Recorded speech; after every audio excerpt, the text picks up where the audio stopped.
Hello guys, welcome to struggling souls. আবার স্বাগত তোমাদেরকে নতুন একটা ভ্রমণের ভিডিওতে।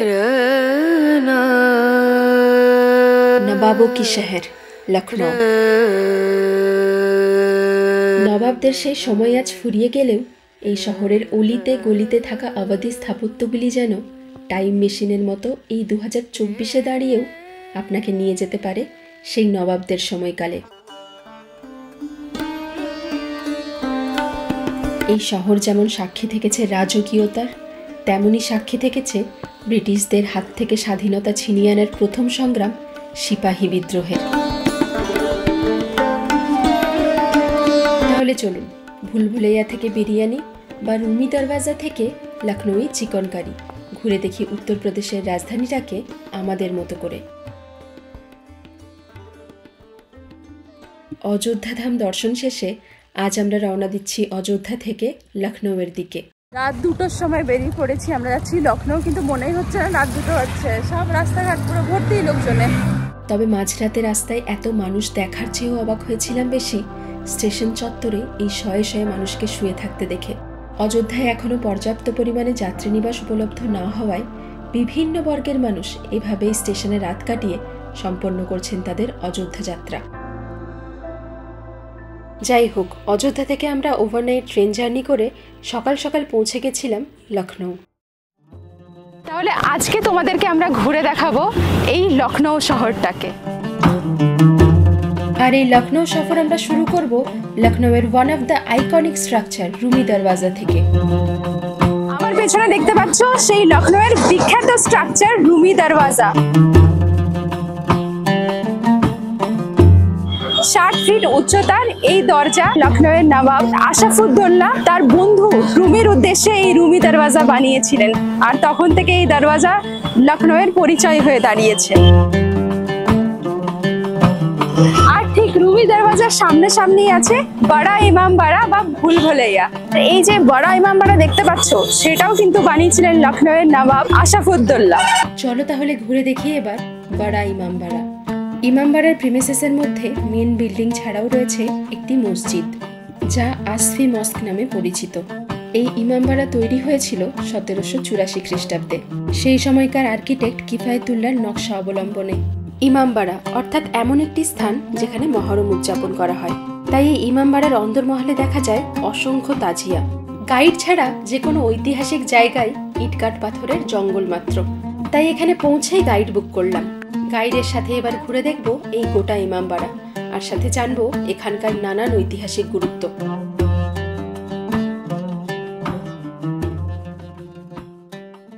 চলো এবার প্রবেশ করা যাক সেই রহস্যময় ভুলভুলাইয়াতে। এই ভুলভুলাইয়াতে রয়েছে 489টি হুবহু একই রকমের দরজা, যেগুলি দিয়ে ইমামবাড়ার ছাদে পৌঁছানোর 1024টি পথ থাকলেও ফিরে আসার পথ মাত্র 2টি। তবে এই বড়া ইমামবাড়ার ওপরে ভুলভুলাইয়ার উপস্থিতি একেবারেই পূর্ব পরিকল্পিত নয়। এই গোটা ইমামবাড়ার ওজনের সমতা বজায় রাখতেই বিল্ডিংয়ের উপর ভাগের ওজন কমানো হয় এইভাবে কেটে সুড়ঙ্গ করে, এবং সৃষ্টি হয় এই ভারত বিখ্যাত ভুলভুলাইয়ার।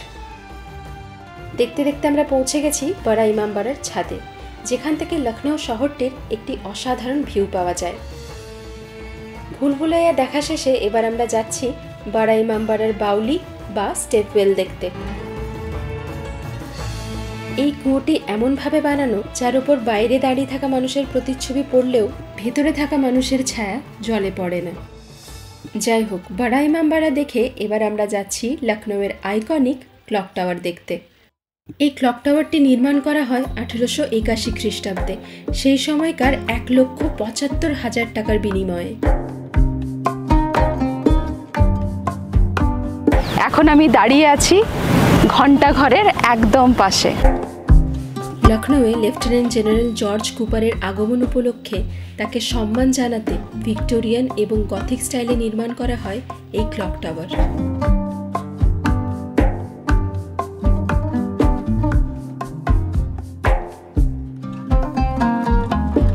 এখন দাঁড়িয়ে আছি একদম ঘণ্টাঘরের সামনে। ঘণ্টাঘর দেখলাম, ঘণ্টাঘর থেকে 2 পা এগিয়ে এসেই পেলাম আরেকটা এরকম স্ট্রাকচার। এটি সতখন্ডা নামে পরিচিত, যা কিনা রোমের যে হেলানো মিনার পিসা তারই অনুকরণে বানানো। আরো 2-3 তলা ওঠার কথা ছিল, তবে বিভিন্ন কারণবশত সেটা আর হয়ে ওঠেনি। আর আমার ঠিক পেছনেই দেখতে পাচ্ছ একটা সাদা রঙের গেট।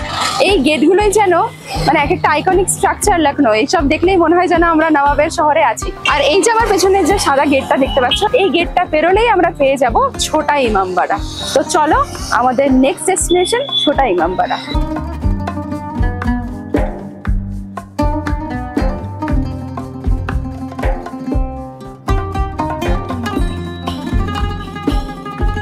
পৌঁছে গেছি আমরা ছোটা ইমামবাড়ার সামনে। এটি নির্মাণ করেছিলেন আওয়াধের নবাব মোহাম্মদ আলী শাহ 1838 খ্রিস্টাব্দে। ইমামবাড়ার প্রতিটি দেওয়ালে লক্ষ্য করা যায় প্রাচীন ক্যালিগ্রাফি, যেখানে তুলে ধরা হয়েছে কোরআনের বিভিন্ন আয়াত। ইমামবাড়ার অন্দরমহলে সংগৃহীত আছে নবাবের ব্যবহৃত নানান জিনিস, সাথে অসংখ্য তাজিয়া, এবং এখানে তার পরিবারের সাথে শায়িত আছেন স্বয়ং নবাব। যাই হোক, এসব দেখতে দেখতেই আমরা এবার চলে এসেছি শাহী হামাম বা নবাবের স্নানাগারের সামনে, যেখানে অফিসিয়ালি গাইড চার্জ 30 টাকা হওয়া সত্ত্বেও ইনি আমাদের থেকে নিয়েছিলেন 100 টাকা। তাহলে অনেক হলো প্রাচীন স্থাপত্য, এবার চলো কথা বলা যাক এখানকার টেক্সটাইল ইন্ডাস্ট্রির সম্পর্কে। লখনউ বললেই যেটা আমরা প্রথমেই মনে আসে সেটা হচ্ছে যে নবাবের শহর, বড় বড় স্ট্রাকচার দেখতে পারবো, সেই রকমই সাথে বিরিয়ানি খাবো, কাবাবস খাবো। কিন্তু লখনউর সাথে আরেকটা জিনিস খুব ভালোভাবে জড়িয়ে আছে, মেয়েরা হয়তো বুঝতে পারছো আমার কথাটা শুনে, সেটা হচ্ছে লখনউ চিকেন কারি। কিন্তু লখনউ চিকেন কারির জন্য টুরিস্টদের জন্য বিশাল বড় কিন্তু একটা স্ক্যাম হয়। যে কোনো টোটোওয়ালা, অটোওয়ালা আপনার মুখ থেকে একবার চিকেন কারি ওয়ার্ডটা শুনলেই ওরা আপনাকে বলবে চলুন কতগুলো দোকানে নিয়ে যাচ্ছি, সেখানে নাকি চিকেন কারি বানানো হচ্ছে, চিকেন কারি নাকি ফ্যাক্টরি, আপনাকে দেখিয়ে দেবে কিভাবে বানাচ্ছে, একদম সস্তা রেটে দেবে, রাস্তায় পুরো দালালরা দাঁড়িয়ে আছে ঘিরে ধরে নিচ্ছে এরকম করে।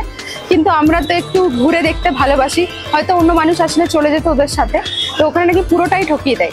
তারপরে একটু হাঁটতে হাঁটতে এসব রাস্তায় লোকজনকে জিজ্ঞেস করছিল যে আমরা নর্মালি লোকালরা যেখান থেকে কেনে সেখান থেকে কোথায় পাবো। তারপরে এরকম করতে করতে একটা ফুলের দোকানের একটা কাকু খুব ভালো ছিলেন, উনি আমাদের বললেন এই গোল দরবাজার এখানে চলে যাও, এখানে হচ্ছে মেন মার্কেট, যেখানে আমাদের লখনউয়ের লোকাল মানুষরা গিয়ে আর কি শপিং করে। তারপরে হাঁটতে হাঁটতে আমরা এই যে গোল দরবাজা এটা দেখতে পাচ্ছ, এখানে এসে পৌঁছেছি। এবার আমরা পেছন দিকে হচ্ছে বাজারটা, তো এবার আমরা ওইখানে যাব, দেখি গিয়ে কি হয়। আমরা চেষ্টা করবো যেখানে লোকাল মানুষরা ঢুকছে সেরকম কোনো একটা দোকানে যাই, তাহলে আর কি নর্মাল রেট যেটা সেই রেটেও পেয়ে যাবো আর অথেন্টিক জিনিসপত্র পেয়ে যাবো, ঠকবো না, কারণ কি কমিশন থাকবে না সেখানে। চলো যাওয়া যাক।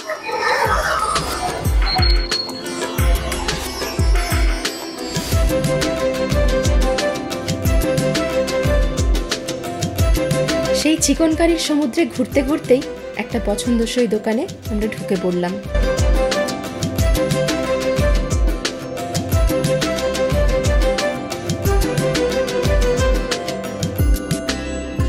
मेरी शॉप 65 ईयर्स ओल्ड शॉप है और फादर के नाम से है, रमेश चंद अग्रवाल के नाम से। और ये काफ़ी ओल्ड शॉप है, यहाँ पे होलसेल एंड रिटेल का आपका शॉप मिल जाएगा। हमारे पास डिफरेंट टाइप की वैरायटी मिलेगी आपको, शिफॉन, जॉर्जेट, कॉटन, मसलिन, आपके सभी तरफ से आइटम के सारे कुर्तीज़ एंड साड़ीज़ और फैंसी सूट्स वगैरह सब मिल जाएंगे। प्योर का भी आइटम कलेक्शन मिलेगा आपको। लखनऊ ये काफ़ी ओल्ड है, नवाबों के टाइम पे ये लखनऊ में होता था, नवाबों के कुर्तों पे चिकनकारी करी जाती थी। और ये चिकनकारी पहले चिकन नाम से आती थी, इसको जो है उनको कुर्तों में काढ़ा गया, फिर ये कशीदाकारी भी इसको बोलते थे। और ये चिकन डिफरेंट टाइप की वैरायटी होती है, इसमें शैडो वर्क, बकिया बोलते हैं इसको, शैडो वर्क, मुर्री वर्क, फंदा वर्क एंड टेपची वर्क एंड काथा वर्क और एंड मुर्री, बिजली, कंगन, और इस तरह से डिफरेंट टाइप वैरायटी बनती हैं। आज भी चिकन अच्छे से अच्छी वैरायटी की चिकन आपको मिल जाएगी। लखनऊ में टूरिस्ट काफ़ी आता है, जो कि यहाँ पे काफ़ी स्कैम चलता है, लोगों का एक सिंडिकेट बना हुआ है। ये सेवा चिकन या डिफरेंट टाइप वैराइटीज ऑफ जो मार्केट से बाहर शॉप्स होती हैं, ये टैक्सी वाले, ऑटो वाले उनको ले जाते हैं, तो वहाँ पे कमीशन होता है। अगर आप कहीं भी किसी भी सिटी में जाएंगे तो मेन मार्केट जहाँ पे सारी दुकानें हो वहीं जाना चाहिए। एक अकेली चिकन की दुकान कहीं पे भी जाएंगे वहाँ कमीशन होता है। आप यहाँ चौक के अंदर आएंगे, आपको होलसेल रेट पे अच्छे से अच्छे रेट पे माल मिलेगा। यहाँ और मेरे पास अगर है और भी मतलब काफ़ी शॉप्स यहाँ चिकन की हैं, तो चिकन की आपको बहुत ही होलसेल एंड रिजनेबल रेट पे मिलेगा। যাই হোক, শপিং তো হলো, তাহলে চলো এবার করা যাক একটু পেট পুজো। লখনউ মানেই লখনউই বিরিয়ানি, আর সেই বিরিয়ানিরই মজা নিতে এই গোল দরওয়াজার সামনে থেকে অটো ধরে আমরা এখন যাচ্ছি রাহিমসের উদ্দেশ্যে।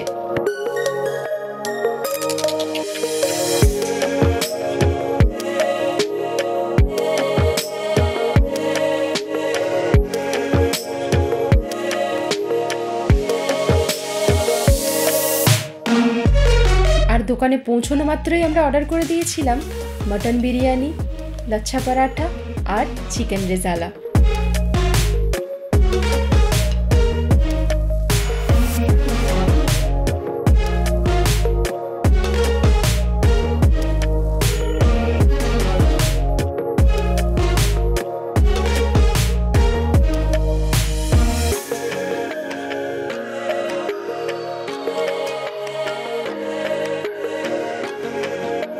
আর এই বিরিয়ানি এবং শিরমাল দিয়েই শেষ হচ্ছে আমাদের প্রথম দিনের লখনৌ সফর।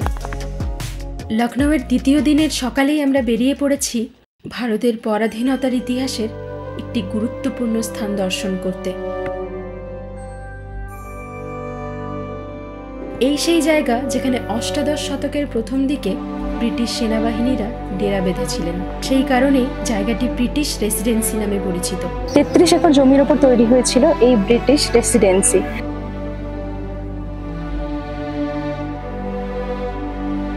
এই আধুনিক যুগে একটা টাউনশিপ বোঝাতে যেরকম আমরা বুঝি একটা প্ল্যান্ড শহরের মতো একটা জিনিস, সেরকমই এই 33 একর জমির উপর এই ব্রিটিশ রেসিডেন্সিটা গড়ে উঠেছিল, যেখানে সোলজার্সদের কোয়ার্টার থেকে শুরু করে ব্যাংকোয়েটিং হল, বেগম কুঠি, এখানে যিনি ডাক্তার ছিলেন ডক্টর ফ্রেয়ার্স, তার পার্সোনাল বাংলো, সবকিছুই দেখতে পাওয়া যায়।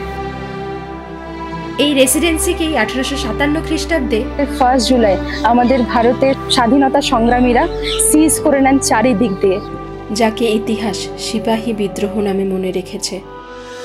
এই রেসিডেন্সির ভেতরে ঘুরতে ঘুরতেই খুঁজে পেলাম ডক্টর ফ্রেয়ার্সের বাংলো, যিনি 1857 খ্রিস্টাব্দের আহত ব্রিটিশ সৈনিকদের সেবা শুশ্রূষা করেছিলেন। সাথে দেখা পেলাম একটি মসজিদ এবং বেগম কুঠিরও। আর একটু এগিয়ে যেতেই দেখা পেলাম নেটিভ হাউসের, যেখানে থাকতেন ইস্ট ইন্ডিয়া কোম্পানিতে কর্মরত ভারতীয় সৈনিকরা।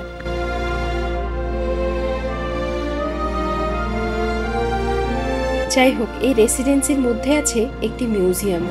চলুন এবার সেদিকেই যাওয়া যাক। আর সেই মিউজিয়ামের দিকে যাওয়ার পথেই দেখতে পেলাম স্যার হেনরি লরেন্সের মেমোরিয়াল, যার প্রাণ গেছিল সেই সিপাহী বিদ্রোহে স্বাধীনতা সংগ্রামীদের হাতে।